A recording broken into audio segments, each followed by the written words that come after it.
मेरे आका करीम अलैहिस्सलाम आए तो मेरे नबी करीम अलैहिस्सलाम इखलाक अज़ीम के मरकज़ यानी आप मंबा हैं इखलाक अज़ीम का। आप सल्लल्लाहु अलैहि वसल्लम के एक एक उसवा मुबारका को देखा जाए, जब मेरे आका करीम अलैहिस्सलाम की बेसत मुबारका से पहले लोग बेटियों को जिंदा जला देते थे, दफना देते थे, कुओं में फेंक देते थे। मेरे नबी करीम अलैहिस्सलाम तशरीफ़ लाए तो मेरे नबी करीम अलैहिस्सलाम ने इरशाद फरमाया कि अल बिनात रहमा, मेरे नबी रहमत बन के आए। फिर मेरे नबी करीम अलैहिस्सलाम ने फजील भाई बेटियों के लिए फरमाया कि बेटियां रहमत हैं।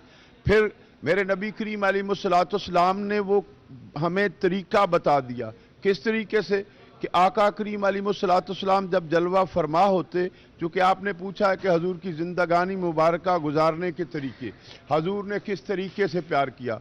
मेरे आका करीम अलैहिस्सलाम जलवा फरमा होते तो मेरे आका करीम अलैहिस्सलाम की पाक शहजादी जनाब सैयदा तैयबा ताहिरा सैयदा खातून जन्नत सलामुल्लाह अलैहा जब अपने बाबा को मिलने के लिए तशरीफ़ लाती, अपने बाबा की ज़ियारत के लिए आती, तो नबी रहमत सल्लल्लाहु अलैहि वसल्लम ने अपनी जिस मसनद पे तशरीफ़ फरमा होते, वहाँ से हजूर सल्लल्लाहु अलैहि वसल्लम खड़े हो जाते, अपनी बेटी की पेशानी पे बोसा देते, बेटी अपने बाबा के हाथ को चूमती। फिर मेरे नबी करीम अलैहिस्सलाम अपनी नशिस्ते मुबारका पे अपनी पाक शहजादी को बिठाते और ख़ुद अपनी दूसरी तरफ बैठ जाते। मेरे नबी करीम अलैहिस्सलाम ने ये हमें सबक दिया है कि बेटी घर में आए तो अल्लाह की रहमत आती है। जहाँ दूसरी दुनिया के कवानीन हैं, यहाँ पे एक और बात करता हूँ, मेरे नबी करीम अलैहिस्सलाम ने जहाँ अपनी बेटी से इतना प्यार किया, वहाँ एक बात आपको अर्ज़ करता हूँ। एक दफ़ा असीर आए, असीर कहते हैं कैदियों को, जब कैदी आए तो उनमें एक बेटी भी थी जो उस वक़्त हातम ताई की बेटी थी। जब आई तो सर पे दुपट्टा नहीं था। नबी करीम अलैहिस्सलाम के उसवा पे चलने से हमें पता चलेगा बेटी का मकाम क्या है, बहन का मकाम क्या है, माँ का मकाम क्या है और बीवी के साथ हुस्न सलूक कैसे करना। मेरे आका करीम अलैहिस्सलाम के सामने जब वो बेटी आई जो एक उस वक़्त दीन मतीन इस्लाम में नहीं थी, लेकिन सर पे दुपट्टा नहीं था, मेरे नबी करीम अलैहिस्सलाम ने अपने सुल्बान मुबारक से, अपने कांधों से अपनी चादर यमानी उतारी, जिसे हम आम फेम ज़बान में काली कमली कहते हैं।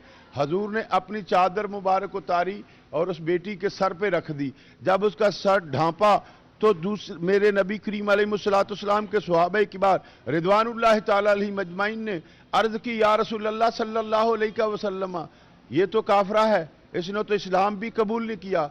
आओ बताता हूँ मेरे नबी ने क्या फरमाया। मेरे आका करीम अलैहिस्सलाम ने इरशाद फरमाया, फजील भाई मेरे हजूर ने फरमाया, ये काफरा है तो रहे, लेकिन बेटी तो है। क़यामत तक के मुसलमानों को ये सबक दे दिया कि जब बेटी किसी काफिर की भी आए तो तेरी नज़र में हया होना चाहिए। सुन्नत मुस्तफ़ा को याद रखो।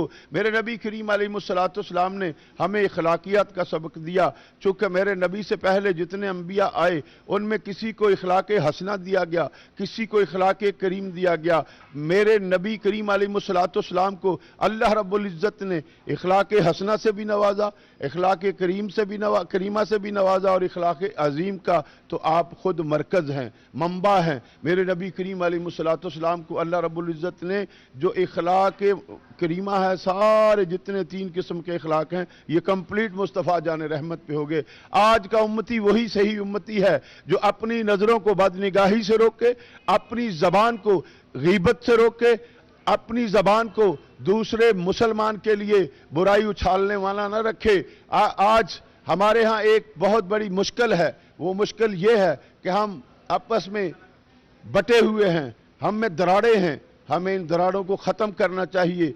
मसलकाना जंग की बजाय एक कौम मुसलमान होके, नबी के उम्मती होके, इत्तेहाद बैनुल मुस्लिमीन पैदा करके अपना ऐसा परचम बुलंद करो कि देखने वाले कहें मुस्तफ़ा जान रहमत की उम्मत है। डॉक्टर